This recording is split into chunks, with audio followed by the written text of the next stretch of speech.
그래서 부처님이 내가 건강경을 걔 가르치면서 가만히 내가 그걸 보면서 건강경만침 부처님 법에 대한 그 가치를 강조하는 경도 참 드물거든. 그거는 막 엄청나게 막 한 몇 장 안 넘어가면 또 그 소리, 그 처사가 계속 그 소리네요. 그래서 계속 그 소리를 지겹다고 생각하지 말고 그만큼 가치를 느끼라고 계속 부처님이 강조합니다. 그럼 그래서 어디 가보고 있어. 야, 너 건강경이 다이아몬드로 보이나, 금덩거리로 보이나, 안 그러면 돌덩거리로 보이나. 그렇게 그림이 시국화 말을 하더라고. 다이아몬드로 보이면 가지고 싶잖아요. 금은 그보다 좀 못하고. 돌덩거리야, 그거 누가 가져가겠어? 안 가져간다고요. 그러니까 이 양반이 계속 막, 다이아몬드에 다이아몬드 하랩이다. 그래서 네 얼른 가지고 싶은 마음을 내라.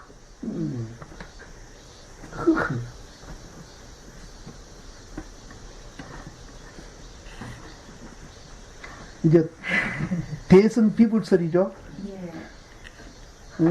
이제 대승비불설도 이것도 이제 결국은 이제 대승경전이 부처님이 설을 안 했다는 게 그게 정설은 정설이래요. 정설인데 이 대승경전도 역시 중도를 설해놨기 때문에 부처님이 말한 거랑 똑같다. 그래서 그건 상관없다. 이제 요 얘기입니다. 그러니까 요 이제 앞에 얘기 설명했기 때문에 요건 쭉 읽어가도 알 것이에요. 지금까지 대승경전의 입장에서 성과 교를 통하여 일관된 최고 원리가 중도 사상이라는 것을 설명해 왔는데 대중들도 이해했을 줄 믿습니다. 그런데 여기에 큰 문제가 하나 붙게 되었습니다.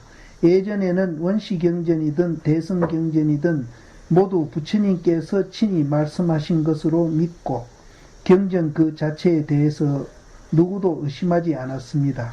그러나 학문이 발달되고 불교 연구가 깊어짐에 따라 부처님께서 말씀하신 경전들의 성립 시기가 밝혀지게 되었습니다.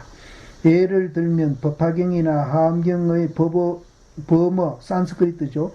범어본을 언어학적, 문법학적으로 연구한 결과 이 경전들이 부처님 당시에 성립된 것이 아니라 부처님 돌아가신 후 5, 6세기 뒤에 만들어졌다는 것을 알게 되었습니다. 그러니까 부처님이 2500년이니까 이제 기원 전후에 이제 이 경이 만들어졌다. 그리고 육조 스님께서도 부처님 돌아가신 후 1000여 년 뒤의 사람입니다. 이렇게 되고 보면 내가 지금까지 부처님 근본 사상은 중도라고 법문한 것이 부처님 뜻과는 관계없는 거짓말이 되어버리고 말지도 모르는 것입니다. 부처님께서 당시에 친히 하신 말씀의 기록이 아니라 돌아가신 지 5, 600년 뒤에 기원 전후죠. 성립된 경전을 인용하여 이것이 부처님 말씀이라고 하면 누가 믿겠습니까? 이러한 생각을 가진 사람들이 대승경전은 부처님이 친히 설하신 경전이 아니라고 주장하여 불교계가 크게 당황하게 되었으니 이것을 대승비불설이라고 합니다.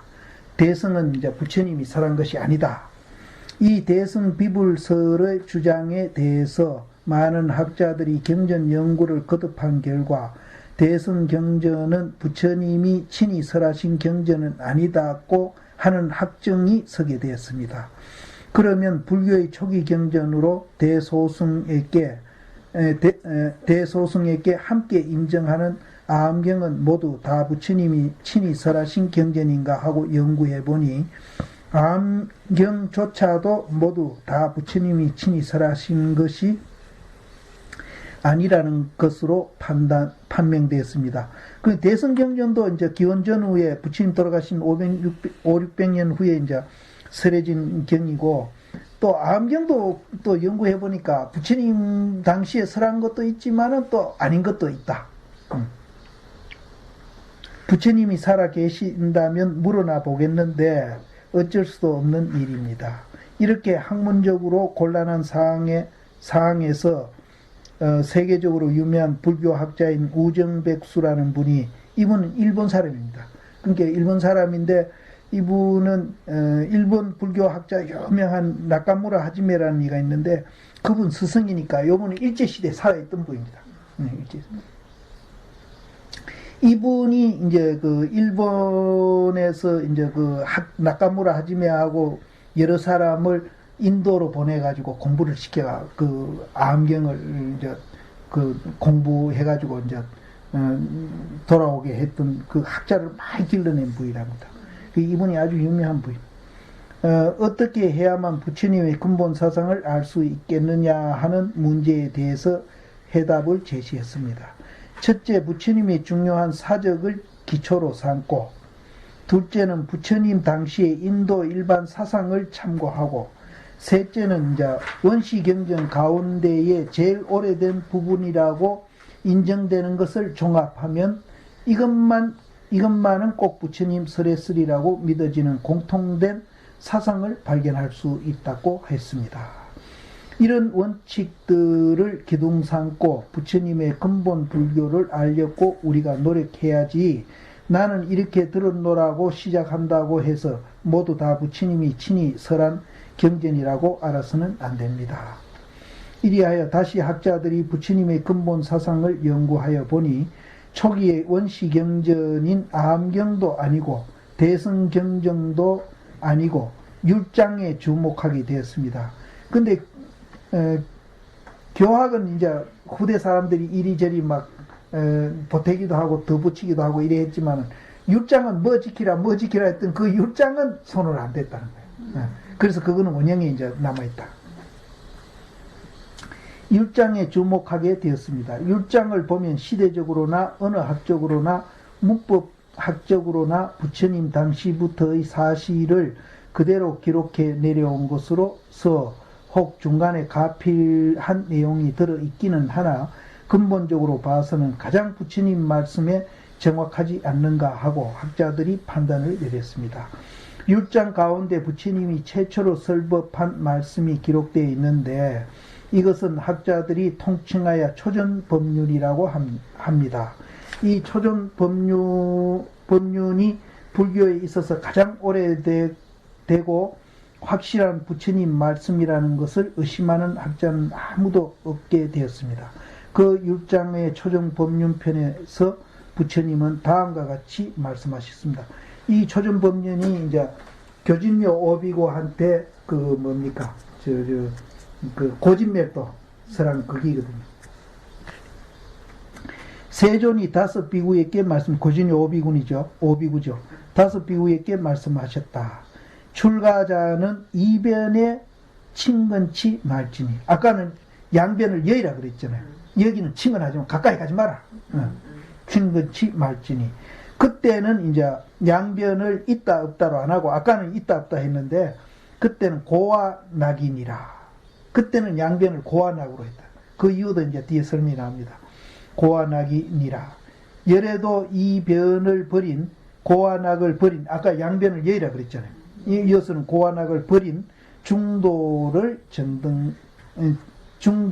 정등각이라고 한다. 출가라는 것은 꼭 불교의 승리가 되는 것만이 아니고 인도 당시에는 집을 나가 돌을 닦는 모든 사람을 가리키는 말입니다. 사문이 이제 그때는 불교 교단이 이제 없을 때니까 부처님이 교단을 안 만들었을 때니까 이제 그런 제도를 안 만들었을 때니까 집을 나가서 이제 진리를 깨닫겠다고 수행하는 사람은 다 그때는 사문이라 했다. 도를 전념으로 닦는 사람들은 누구든지 이변에 집착해서는 안 되니 예를 들면 고와 낙이라는 것입니다. 이변이라 하면 시와 비, 옳다 그르다, 선하다 악하다, 또 있다 없다 등이 있는데 여기서는 어째서 고와 낙을 예로 들었느냐 하면 부처님 당시 실정에 비추어서 말씀하신 것입니다. 그 당시 수행자들은 대부분이 고행주의자였으며 다섯 비구도 마찬가지였습니다. 그때 사실은 비구가 아니죠. 이분들이 처음 초정 그 법문 갔을 때는 그냥 고행주의자들이지 비구가 아니었었다고. 고행주의자란, 그리고 이 양반이 이제 고행하는데 부처님이 이제 고행해가지고 막 이 뼈마 앙상하게 남아가지고 당신이 그 난 니련사나 가봤거든요. 니련사나가 강이 굉장히 커요. 난 조만한 줄 알았더니 한강만 해요. 굉장히 커요. 근데 우린 걸어서 그 물이 안 깊어서 신발만 벗고 걸어서 건너갔어요. 근데 그 니련사나에서 모욕하고 그 수자타라는 처녀애한테 우유죽 얻어먹었잖아요. 그거 보고는 이 5 사문들이 부처님 타락했다고 부처님 떠나갔다. 그래서 이제 부처님 혼자 이제 또 이제 공부해가지고 깨닫고 나서 이제 우따라 아라라를 제도하려고 하다가 그분들은 돌아가시고 안 계시니까 이제 오비고한테 제일 먼저 간 거거든요. 예. 근데 이제 처녀한테 우유죽 얻어먹었다고 타락했다고 그러다가 그게 막 철저히 고행주의죠. 예. 고행을 왜 하는가 그 얘기가 뒤에 나오니까 내가 뒤에 나옵니다. 그때는 왜 고행을 했고 이제 그렇게 했는지 이 얘기가 부처님께서는 너희들이 세상의 향락만 버릴 줄 알고 고행하는 이 괴로움도 병인 줄 모르고 버리지 못하지만 참으로 해탈하려면 고와 낙을 다 버려야 한다. 이변을 버려야만 중도를 바로 깨칠 수 있다고 말씀했습니다. 어째 보면은 이제 자기를 자기가 학대하는 거죠. 근데 이제 이변을 여의면은 가장 자기를 사랑하는 방법이 거기서 나오는데, 그게 이 두 변만 여의면 정말로 자기를 사랑하는 방법이 거기서 나오거든요. 또 자기만 사랑하는 게 아니라 그 사랑이 나만까지도 이제 할 수 있는 그런 더불어 사는 그 마음까지도 거기서 나오거든요. 나오는데 몸띠도 학대하고 마음도 학대하고 막 이러는 거는 그것도 하나의 역시 병이다. 그 고락 2변만 여의고 나면은 정말로 자기를 사랑하는 방법이 거기서 나오거든요. 고와 낙을 버리라 바로 깨칠 수 있다고 말씀하셨습니다. 이변을 버리고 중도를 정등각하였다는 이 초전법륜이 조금도 의심할 수 없는 부처님의 근본 법이라고 확증하고 있으며 이것을 부처님의 중도 대선언이라고 합니다. 이 중도 대선언은 남전 대장경 율부경전에 있는 것을 인용하였고 한역 5분율, 4분율 등에도 기록되어 있으니 남정 대장경과 같이 명백하고 정확하지는 못합니다. 그렇지만 부처님이 깨치신 것이 이변을 떠나 중도라는 것에 대해서는 충분한 증거가 된다고 봅니다. 그러니까 이제 제일 먼저 써란 그 교진여 오비고한테 써라는 그 법문이 저 앞에 대승에서 이 얘기한 거나 선종에서 이 얘기한 중도하고 일치한다. 일치한다. 똑같다. 세계의 어느 불교 학자든 간에 율장의 초전 법륜편의 중도 대선언을 불교의 근본 출발점으로 삼는데 혹 또 논란하기를 경전 설립사적으로 보아서 율장보다도 더 앞선 경전의 하나인 수타나파트, 이거 이제 법전심 번역한 거 있잖아요. 수타나파트. 예. 그게 이제 율장보다도 지금 현존 있는 그 경전 가운데 그게 제일 오래됐다고 지금 보는 거예요. 근데 여기서도 중도를 얘기했거든요. 수타나파트도. 이제 그 얘기. 중도를 설명하고 있느냐 하는 것입니다. 스타나파타의 피안도품에, 피안도품은 이제 저 건너간 거죠. 뗏목을 타고 건너가는 거죠. 아까 달이 나는 거나 같은 소리거든요. 다음과 같은 말씀이 있습니다. 양극단에 집착하지 아니하고 그 가운데도 집착하지 않는다. 그러니까 양변을 여의는 거, 양변을 여의면 중도라고 그랬잖아요. 또 중도에 집착하면 안 되거든요. 그러니까 양변을 여의는 것도 이제 여의지만은 중도에도 집착하지 않는다. 이렇게 볼 때 불교의 근본 중도 사상에 있다는 것을 완전히 이해할 수 있습니다. 대승불교가 부처님 돌아가신 후 몇백 년 뒤에 성립되었던 간에 어떤 경전이든 중도 사상에 입각해서 설법되어져 있다면 그것은 부처님 법이고 그렇지 않다면 부처님 법이 아니라는 것입니다.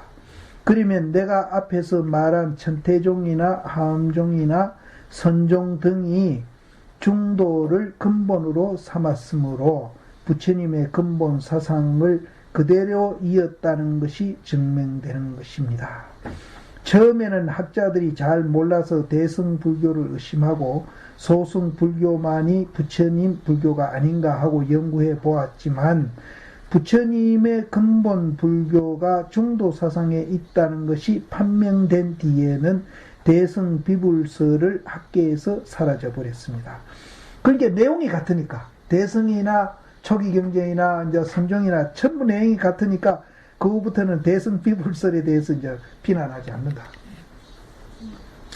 근데 이제 나는 이제 그 전에 내가 보살님들한테 얘기했는데 이제 그 이제 이제 양변을 쌍차 쌍조를 이제 우리가 수행하는 측면에서 보면은 적적성성으로 번역을 하거든요. 적적성성으로. 적적성성. 적적은 쌍차를 말한다면 성성은 쌍조잖아요. 예. 그렇죠? 예. 그래서 거기 아울려지는 게 이제 중도고. 그러니까 우리가 도인이 되면은 의식이 그렇게 되는 거예요. 쌍차 쌍조 된다고 그랬잖아요. 의식이. 근데 이제 적적성성이 되는 겁니다. 그럼 적정은 이제 그 쌍차를 말하고 이제 이 양변에 이제 융합해서 자유자재하는 거. 적적성성. 그래서 원시불교의 비파사나 삼마타는 이제 그 영가 스님이 번역하기를 적적성성이라 번역하고 비파사나는 성성적적이라고 번역해요. 그래서 우리는 연부를 하기나 봉사를 하기나 이제 아성인상 중생상 없이 봉사하는 거죠. 봉사를 하기나 참선을 하기나 뭘 하기나 우리 의식은 적적성성 성성적적으로 변해가는 겁니다. 그러면 이제 우리가 이제 그 원시불교라는 포장 속에 적적성성이 들어가 있고 대승경전이라는 속에 이제 포장은 색깔이 다 다를 거 아니에요. 안에 들어가 있는 내용물은 선이나 대승불교나 원시불교나 똑같은 거예요. 내용물은. 근데 이제 포장만 보고 이제 다르다고 얘기하는 사람은 이제 그건 말이 안 된다는 거죠. 그건 이제 정말로 그 이제 저 껍데기에 집착한 사람들이지. 그럼 껍데기 벗겨놓고 보면 내용물은 하나, 내용물. 그 얘기를 내가 참 많이 했거든요. 그런데 이 적적성성의 의식을 갖고 삼매에 들어가고 적적성성으로서 이제 그 양변을 이해해가지고 자유자재하는 그 세계 이익이 한 번은 부처님밖에 없어요. 삼매도요. 외도 삼매는 적정만 합니다. 성성이 없어요. 그쪽에는. 삼매를 하면은 삼매가 깊이 들어가면 들어갈수록 의식도 끊기고 먹고 뭐 이렇게 이제 화장실에 가고 하는 생리작용도 그건 안 해버려요. 근데 이제 우리 이제 이 불교의 삼매 적적성성 이거는 이제 그런 것이 다 일상생활 하면서 삼매를 또 겪고 있고 또 일상생활에 그 사람들이 적정만 삼매에 들어가서 이제 구경은 어떻게 되는가 하면은 그냥 조용한 데 빠져 생리작용도 끝나고 의식도 끊기가지고 가만히 있는 거지 뭐. 근데 이제 우리는 이제 생활을 통해서 삼매가 다 이루어지고 그 가만히 있는 것보다 더 이상으로 이제 마음이 이제 자유로운 거예요. 가만히 있는 사람은 그거 자유롭지 않잖아요. 그냥 뭐 잠도 아니고 뭐 깬 것도 아니고 그게 무슨 자유? 우리는 밥 먹고 오고 일하고 뭐 모든 거 다 하면서 이제 우리는 이제 마음이 자유롭고 평화롭고 되는 거예요. 이런 법은 이제 부처님 뺏기 없다는 거죠. 그래서 부처님이 웃다라 알아라 찾아가서 가만히 있는 공부는 성취했는데 뭐 작용하면은 그게 또 깨지거든. 그래서 아이라고 자기는 독창적으로 공부해가지고 이 우리 존재의 원리를 이제 당신이 발견하신 겁니다. 그래서 이제 여기서도 이제 중도는 같다는 얘기했는데 그 이제 우리가 이제 공부해 갈 때 의식하고 공부를 마친 의식이 이제 원시불교나 대승불교나 선불교나 똑같다. 의식도 같다.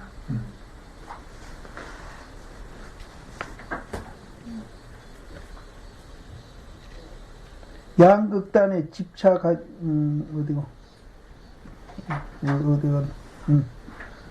부처님 근본 사상을 그대로 이었다는 것이 증명되는 것입니다. 처음에는 학자들이 잘 몰라서 대승불교를 의심하고 소승불교만이 부처님 불교가 아닌가 하고 연구해 보았지만 부처님의 근본 불교가 중도 사상에 있다는 것이 판명된 뒤에는 대승비불설을 학계에서 사라져 버렸습니다. 이 이론은 일본의 명치 말엽의 대정 초기에 20세기 초엽에 성행했습니다. 그러면 인도에 있어서 용수보살이나 마명보살이 주창한 대승불교 운동이란 무엇인가? 대승비불설을 주장하던 사람들은 대승불교는 용수보살 자신의 불교이지 부처님 불교가 아니라고 하여, 그러니까 포장만 보고 자꾸 얘기하는 겁니다. 이것도 소승불교만이 부처님이 친히 설하신 불교라고 했던 것입니다. 그러나 부처님 근본 불교가 중도에 있다는 것이 학문적으로 판명됨으로 해서 그런 주장은 다 무너지게 됐습니다. 그러면 용수보살이 주창한 대승불교의 근본 뜻이 어디에 있느냐 하면 그때까지 있었던 부파불교에서 벗어나 바로 부처님이 친히 설하신 근본 불교로 복구운동이었습니다. 부처님이 돌아가신 후 세월이 지나면서 제자들이 각지로 흩어져 살게 되면서 각자의 교리를 주장하게 되는데 이 시대를 불교사적으로 부파불교 시대라고 합니다. 이 시대에 18개 또는 20개 부파의 불교가 있었다고 하는데 각 파가 각기 자기의 주장을 펴서 이것이 불교다 저것이 불교다 하여 논쟁을 많이 하였지만 모두 어느 쪽에 집착한 변경이었으니 이것이 소승불교였습니다. 있다 없다로 보는 거죠. 그 주장들을 대체로 보면 영원한 실체가 있다고 주장하는 유견과 없다는 무견으로 갈라졌는데 대중부 계통에서는 무견을 주장하는 파가 좀 있기는 있어도 상자부 계통에서는 모두가 유견을 주장했습니다. 상자부가 이제 이 동남아 불교 쪽으로 이루어오고 대승불교는 이제 북방으로 해서 중국으로 한국으로 많이 오고 그래 됐어요.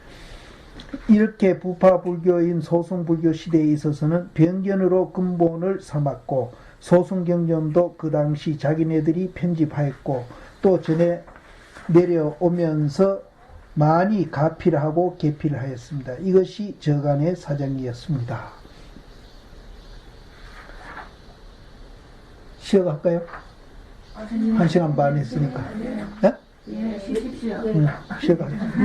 가만히 있어. 중도 사상의 독창성 끝까지 합시다.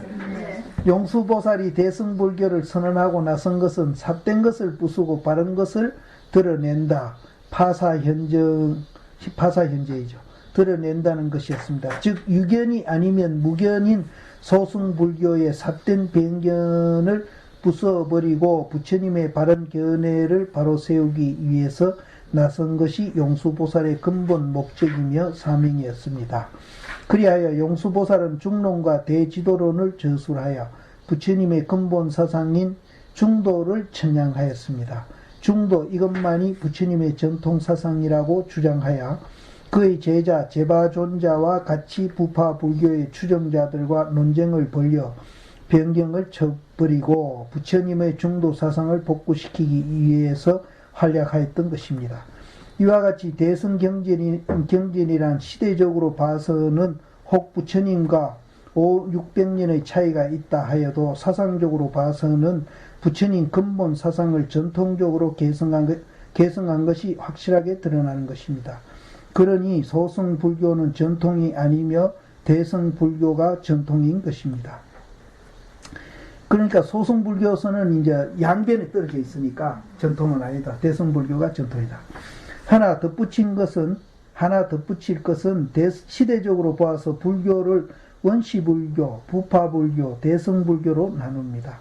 원시불교를 다시 부처님 당시와 직계 제자들이 있었던 불멸 후 30년까지를 대개 근본불교라 하고 부처님이 돌아가시고 30년입니다. 그러면 부처님이 살아있을 때 거의 부처님을 본 사람들입니다.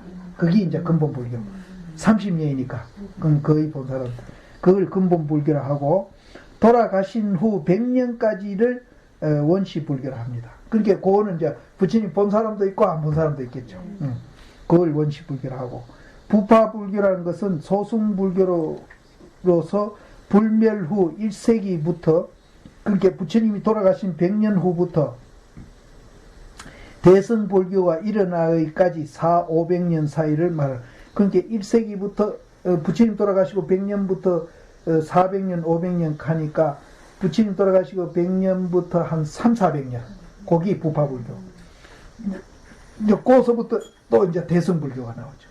근데 이제 사실은 부파불교가 이렇게 성한 것은 아까 이제 시대적 그 장소가 이제 여러 세 분산하다 보니까 이제 그랬다고 앞에 얘기했는데요.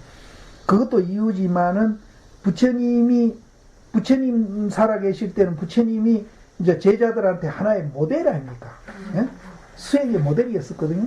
그러니까 이분이 돌아가시니까 모델이 없어지니까 제자들이 막 걱정해가 부처님 돌아가시면 우리는 누구를 의지하라 합니까? 그러니까 법을 의지해라 그랬거든요. 그러다 보니까 이제 법에 대한 연구를 활발히 했던 겁니다. 그러다 보니까 이제 법을 막 이리 해석하고 저리 해석하고 막 20부파나 벌어지기 시작한 거죠.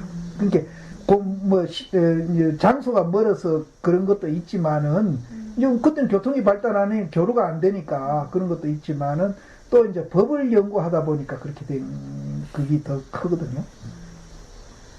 400~500년 사이를 말하고, 또 대승불교는 서기전 1세기 무렵부터 일어난 새로운 불교를 말합니다. 근데 사람을 모델로 하던 불교가 이제 법으로 이제 모델이 됐고, 여기 이제 중국 선종에 와서는 또 이제 조사라는 모델이 또 나오기 시작해가지고 이제 지금까지 이제 지금 한 1600년 이렇게 쭉 이루어왔는데, 지금 이제 중국에도 그렇고 우리도 그렇고 일본도 그렇고 사람 모델이 점점 이제 퇴조하고 있거든요. 여기서 이제 우리가 지금 고민을 하고 있는 겁니다. 근데 저 사람들, 시상사 저 사람들도 그렇거든요. 얼마 전만 해도 감히 강정진 이런 사람이 선에 대해서 도전을 못 했거든요. 그만큼 이제 성철심이라는 카리스마가 있습니다. 도전했다가는 막 그 스님한테 박살 날 파이니까 도전을 못 했거든요. 또 성철심 이전에는 경봉시민이, 정강스님이, 동산시민이, 효봉시민이 이런 분들이 있었단 말이에요. 그러니까 감히 누가 이제 그건 도전을 못 했는데, 이제 점점 이제 그런 이제 카리스마 있는 선지식들이 태조를 하기 시작하니까 이제 홀에 사자 없는 산중에 토끼가 왕노릇 한다고 이제 막 들어 뛰는 거예요. 근데 이제 그걸 역할을 해줄 이제 스님들이 이제 계승돼야 되는데, 지금 이제 80대는 배양사 스님, 70대는 이제 지금 몇 분 있어도 그분들도 막 그렇게 카리스마가 옛날 스님 비하면은 안 되는 거예요. 근데 이제 그분들까지 가고 이제 70대는 지금 없어요, 별로. 근데 60대가 지금 사람들이 많거든요.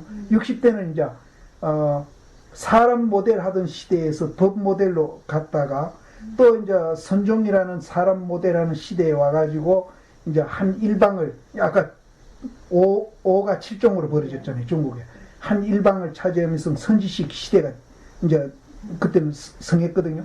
그러나 이제 그 여러 곳에서 선지식들이 자기 가풍에 의해서 이제 불교를 이제 이렇게 이제 그걸 하다가, 그래도 이제 그 여러 개 가운데 또 통일된 어떤 그 깨달은 내용은 같으니까, 이분들이 깨달은 내용은 같으니까 이제 가풍은 다르더라도 이제 조금 차이는 있더라도 그 내용은 서로 상통하고 있으니까, 쌍차쌍조하고 있으니까 서로 대립 안 했거든요.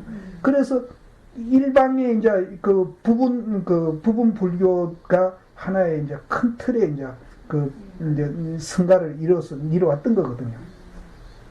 그래서 이 부분 불교가 지금 서서히 이제 퇴조를 하니까 이제 이 전체 이제 그 틀의 불교, 이것을 이제 옛날 이제 부처님 당시에 살아있을 때만큼은 안 되지만은 그 모델로 이제 이걸 살려내야 됩니다. 그게 이제 지금 이제 그 목표가 바로 이제 내 개인의 목표입니다. 그걸 살려내는 불교가 지금 이제 한국에서는 다른 그 행경이나 이제 저쪽 교학하는 분들이나 포교하는 분들은 그게 잘 통일이 안 되고 있거든요.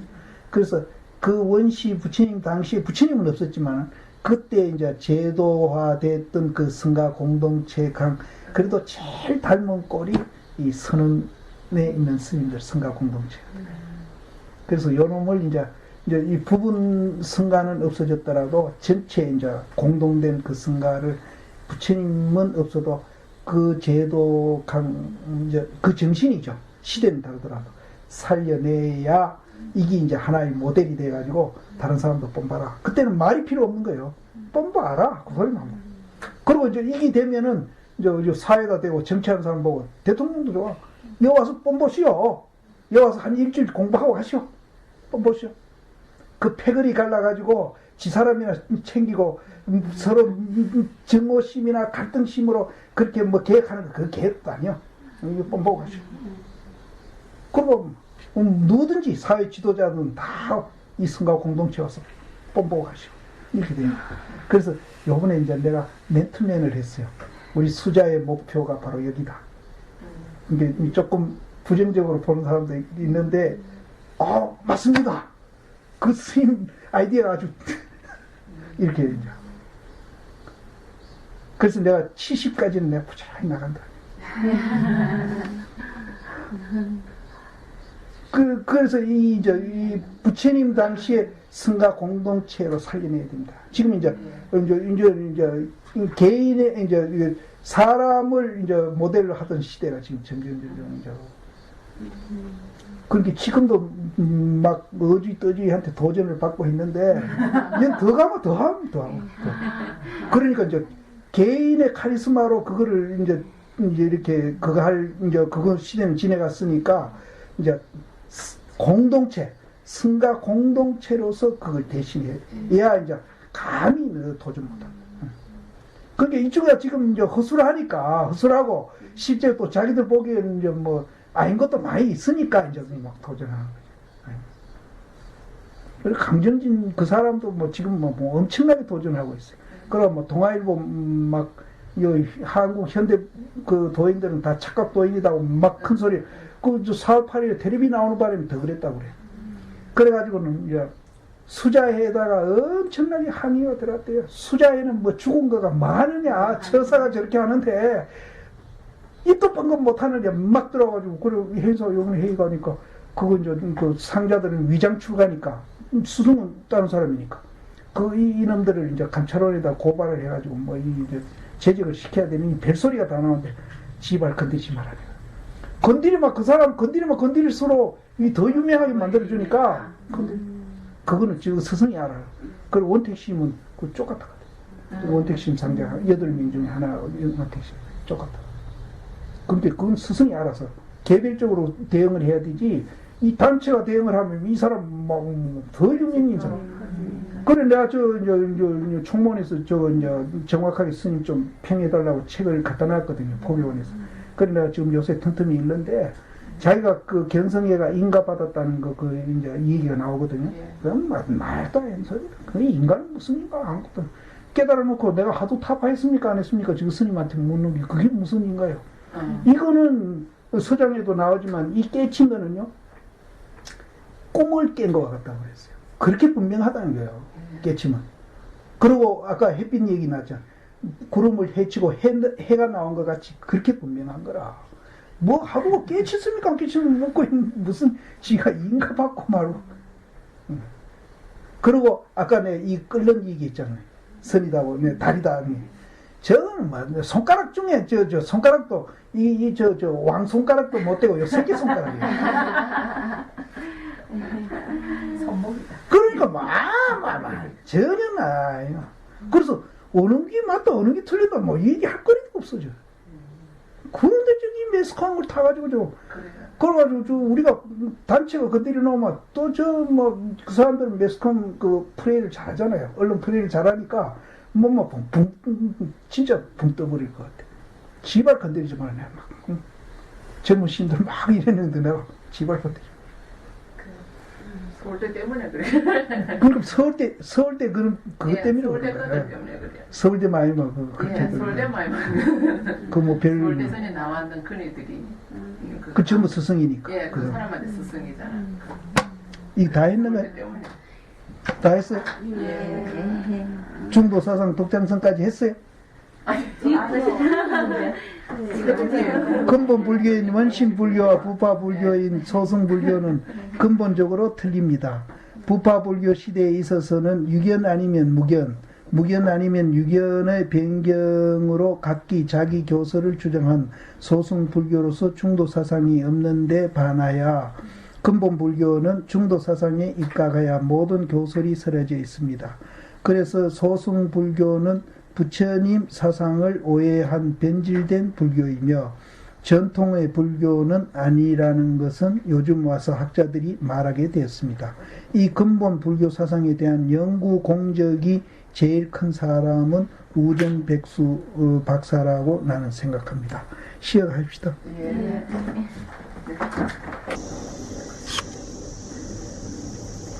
중도 사상의 독창성. 지금까지 살펴본 바와 같이 근본 불교, 원시 불교, 대승 불교를 일관하는 중도 사상이라는 것이 불교만의 독특한 진리인지 아니면 다른 종교나 철학에 있어서도 이 중도 사상이 있는지 한번 살펴볼 필요가 있습니다. 어떤 학문이나 무슨 이론이든지 간에 그 시대상을 떠나서는 그 학문이나 이론이 성립되지 않는다고 말했습니다.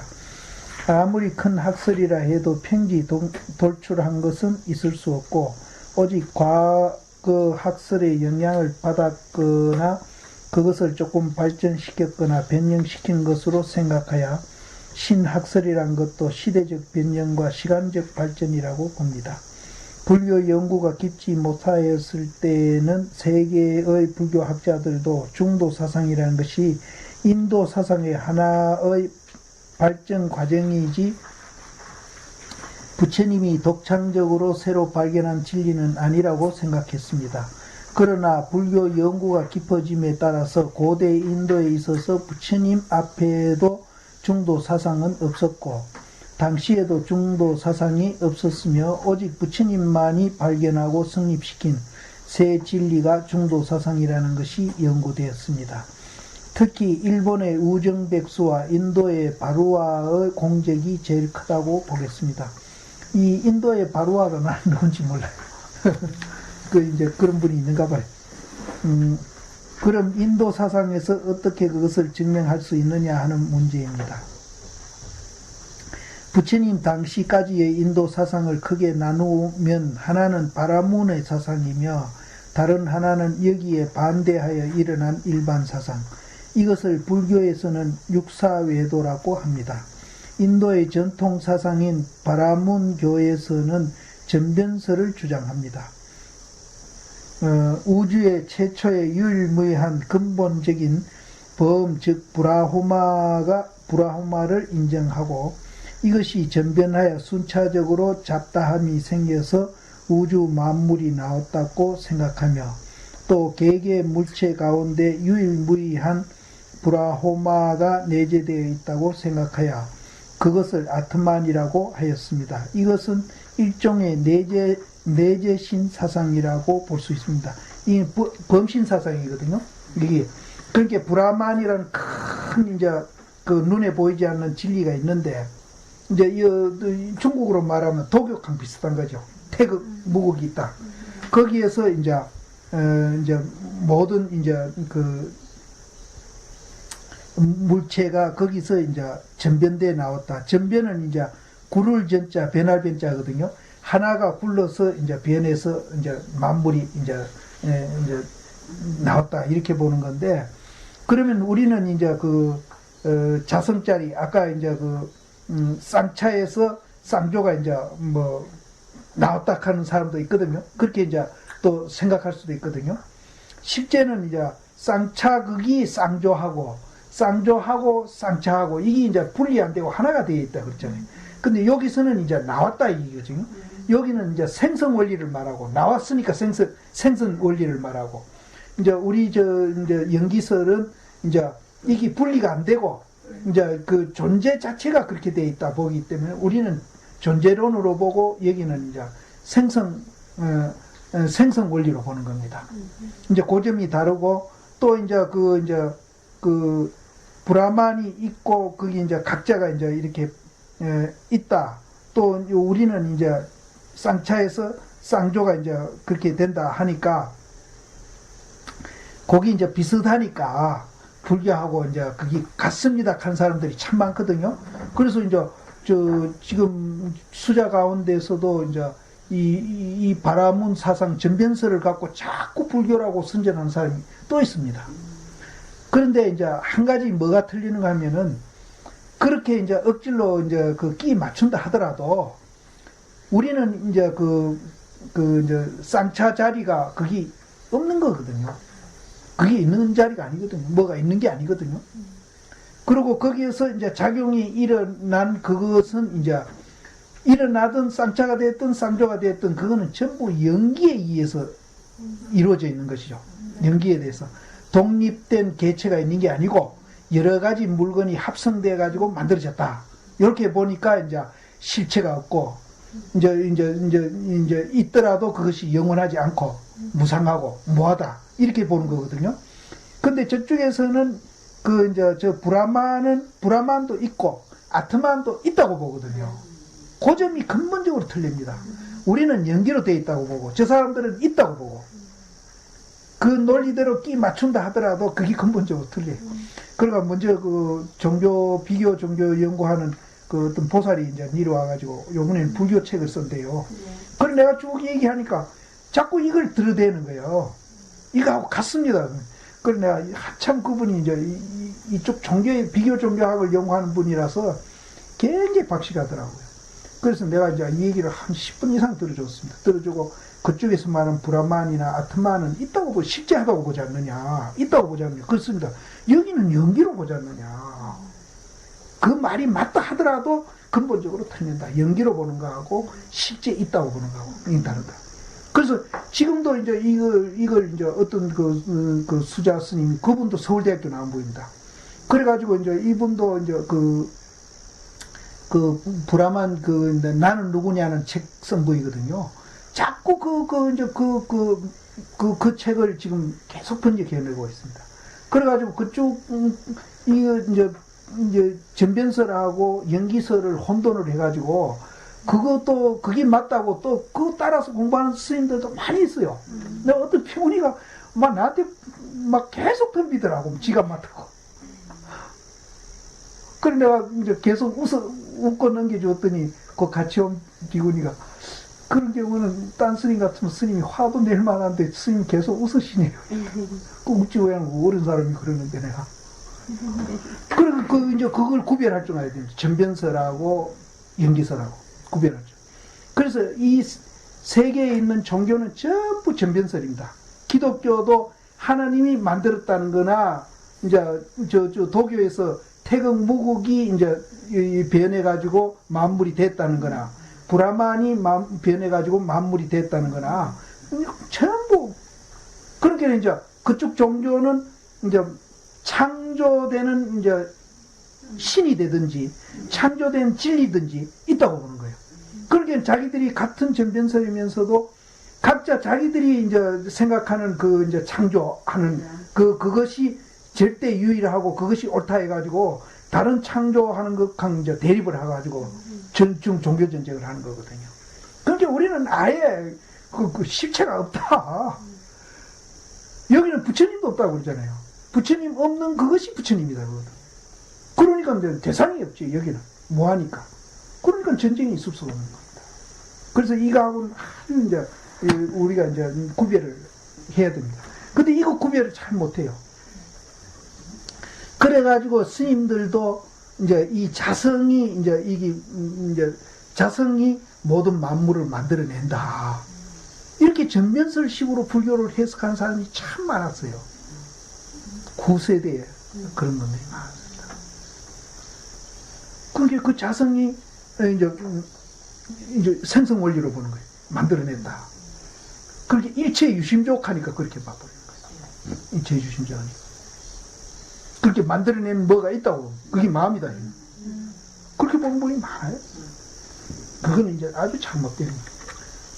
그래서 연기설로 그래서 실제 이제 우리 연기설 중도 이거 배우면은 실제 이제 굉장히 우리가 이 종교를 보는 눈이 이제 이건 뭐 굉장한 겁니다. 네, 지금.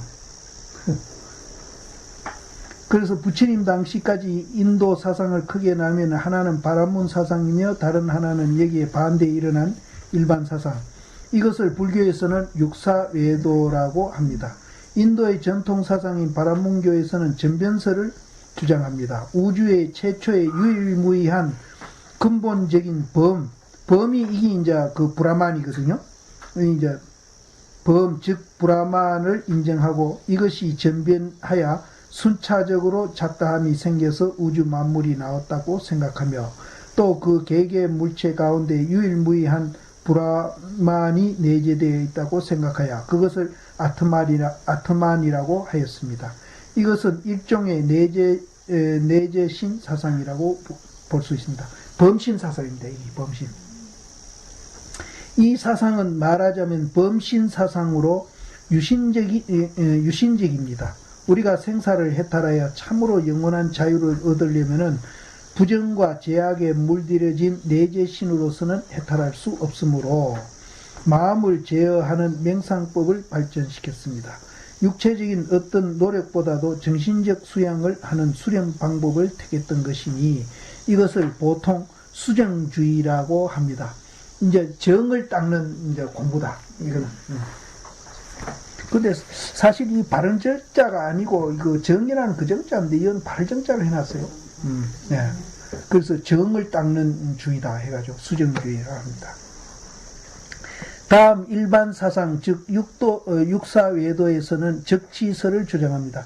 그러니까 인도에서는 이제 수정주의, 이제 정을 닦아가지고 이제 브라만 가깝게 되는 그것을 해탈이라고 보는 이제 수행하는 사람이 있었는가 하면은 그 다음에 적치설이 있었거든요. 다음 일반 사상 즉 육사외도에서는 적치설을 주장합니다. 이 허공 중에 독립하여 상주하는 많은 요소가 있다고 생각합니다. 요즘 말은 원소택이죠. 생각합니다. 따라서 일체 만물은 이들 제 요소가 서로 결합과 집적 이제 쌓이는 거죠. 집적에 의해 성립되는 것으로서 원소가 이제 쌓여서 뭐 된다. 이제 이렇게 생각하는 거죠.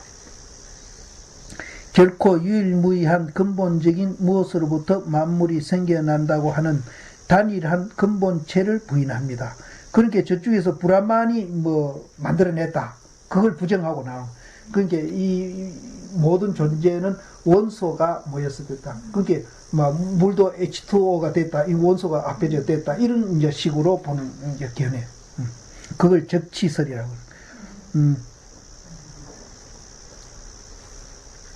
단일한 근본체를 부인합니다. 이 설은 기계관에 빠지기 쉽고 유일신을 인정하지 않으며 종교적 정치도 결여되어 있다고 봅니다. 적치설에 있어서는 물질과 정신을 이원론적으로 보아서 정신이 물질인 육체에 속박되어서 생사를 해탈하지 못하므로 육체의 세력을 약하게 하면 그만큼 더 정신이 자유로워질 것이라고 생각하여 고행주의를 선택했습니다. 그러니까 이제 정신과 육체를 놓아가지고 그렇게 보고 또 이제 이 정신은 이놈 육체 때문으로 이제 자유롭지 못하고 해탈도 못하고 죄도 짓는다. 이렇게 이제 봐가지고 이제 그런 사람도 우리도 있습니다. 이 육체가 있는 한은 성불 못한다 하는 스님이 나오거든요. 있거든요. 이놈이 뭐 먹고 싶다는 먹고 뭐 모든 죄를 다 지으니까 안 된다 이렇게 보는. 그래서 이제 이 정신을 자유롭게 하려면은 이제 육체의 욕망 같은 것도 막 억제를 하고 막 이놈을 막 괴롭히 뿌려야 이제 정신이 자유로워진다 이렇게 생각하는 사람이 있는 그런 사람들. 그래서 이 사람들은 고행주의를 선택했습니다. 그리고 부처님도 이걸 했거든요. 정말. 이상에서 간단히 살펴본 바와 같이 전변설이란 종교적 유신적이며 적치설은 과학적 유물론적임을 우리가 알 수 있습니다. 그러면 이 두 사상에 있어서 부처님은 어떤 태도를 취하셨는가 하는 것인데 상세히 설명하려면 끝이 없고 간단합니다. 그래서 지금도 이 고행주의자들이 있습니다. 우리 스님들 보고 뭐 잘 먹으면 안 된다느니 무조건 고생해야 된다니 무조건 막 고행해야 뭐 수도다 이렇게 보는 사람도 있거든요.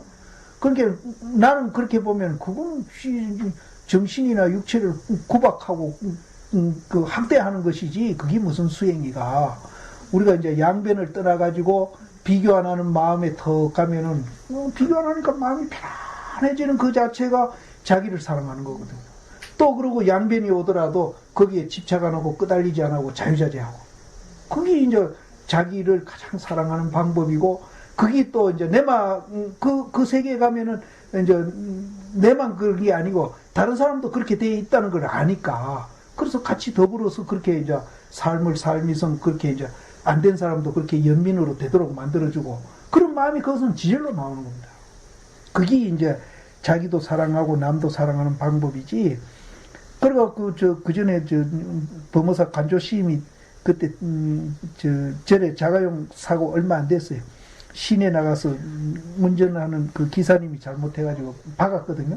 그러니까 처사가 니래가 그 중이 왜 택시 자가용 타고 다니냐고 그렇게 구박을 하더래요. 요새도 그런 사람들이 있거든요. 근데 그렇다고 해서 우리가 뭐 화스럽게 잘 살자는 건 아니지만은 필요 없이 그렇게 우리가 고행하는 거 바람직합니다.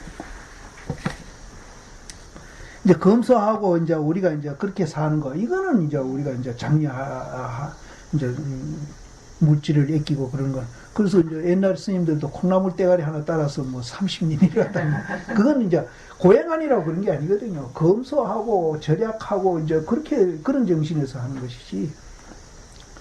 부처님께서는 처음 바라문 계층의 수정주의자인 아라라 선인과 우따라 선인에게 가서 공부해야 그들이 체험한 궁극을 중득했으나 실제 해탈이 아니라는 것을 알고 전변설을 주장하는 수정주의를 버리고 다음에 적치설을 주장하는 고행주의로 가서 고행을 시작했습니다. 아까도 이제 우따라 아라라 가서 이제 공부를 했거든요. 그러니까 우따라 아라라가 이제 한 분은 이제 무소유 처정을 닦는 부이고 한 분은 비상비비상천을 닦는 부인데 거기 가서 그 경지에 금방 올라가 버린 거예요, 부처님. 그러니까 이제 그 사람이 이제 우따라 아라라가 나이가 많으니까 자네 막 떠나지 말고 나한테 있으면서 이제 말하자면 이제 우리로 말하면 이제 무슨 종주택이지 그렇게 이제 지도하고 그렇게 살자고 붙는다고요. 두 군데 다 붙드는데 부처님이 그 정에 들어갔을 때는 편하고 좋은데 아까 이제 적정만 하는 겁니다. 편하고 좋은데 일상생활 돌아 나오면 역시 마음도 불안하고 이 마음이 불편하거든요. 그러니 이거는 아니다. 그래서 이제 두 군데 다 뛰쳐나와가지고 당신이 이제 그 다음에 이제 고행주의로 간다고 그러거든요.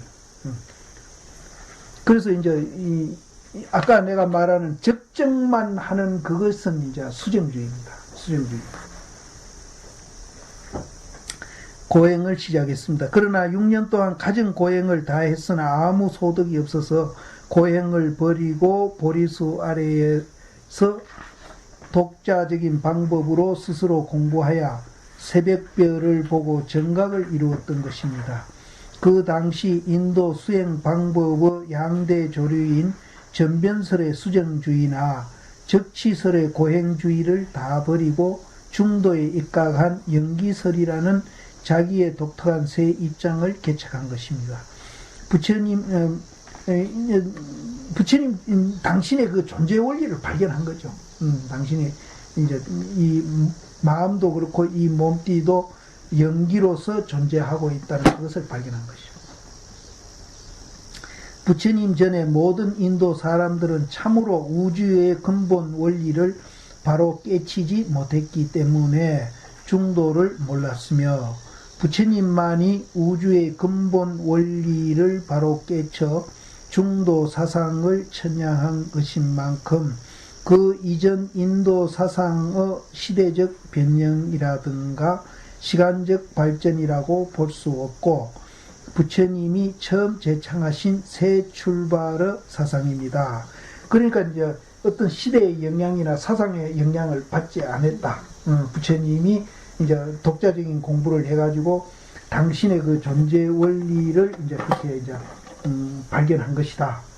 그래서 당신 존재 원리를 발견하고 보니까 다른 사람도 그렇고 짐승도 그렇고 산에 저 돌도 그렇고 무정유정이 다 그 원리에서 존재하고 있거든요.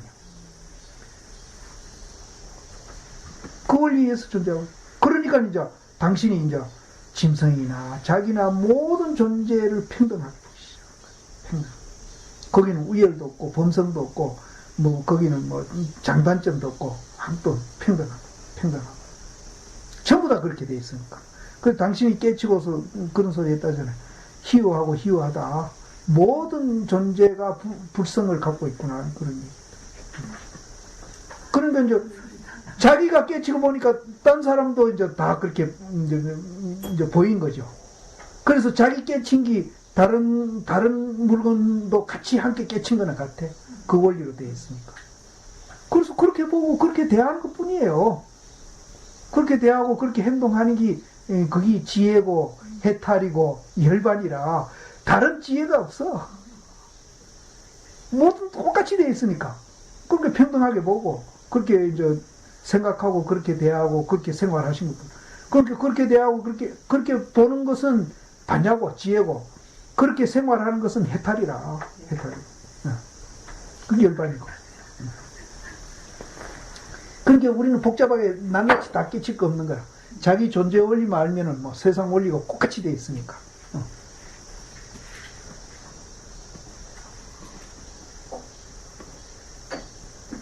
중도 사상이 인도에 있어서는 그렇지만 동서양을 통해서 중도와 같은 사상이 있느냐 없느냐 하는 것도 한번 검토해 볼 필요가 있습니다.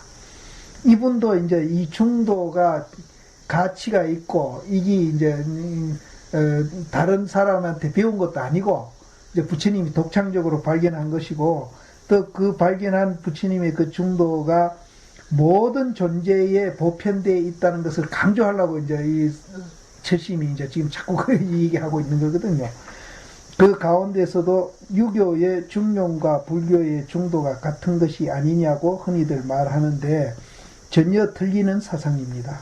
중용이란 공자의 손자인 자사가 지은 책인데 그 책 속에서 희로 애락이 나지 않는 것을 중이라 하고 그렇게 희는 기쁜 거 로는 희로 로는 썩내는 거죠. 그리고 애는 이제 사랑하는 거 즐기는 거 그 희로 애락이 마음속에 안 일어나는 게 중이다. 중이고 이제 용은 뒤에 이제 또 해석하죠. 나지 않는 것을 중이라 하고 희로 애락이 나서 적당하게 사용되는 것을 화라고 합니다.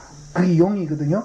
그러니까 이것을 우리는 이제 희로 이제 양변을 여의 가지고 양변을 여인 거기에서 이제 그 상태에서 작용되는 거 그걸 이제 우리는 중도라고 그랬는데 여기는 희로애락이 안 나오는 것을 중이라 그러고 그 희로애락을 이제 여여서 거기서 작용되는 게 아니고 이제 거기서 이제 그냥 적당하게 하는 거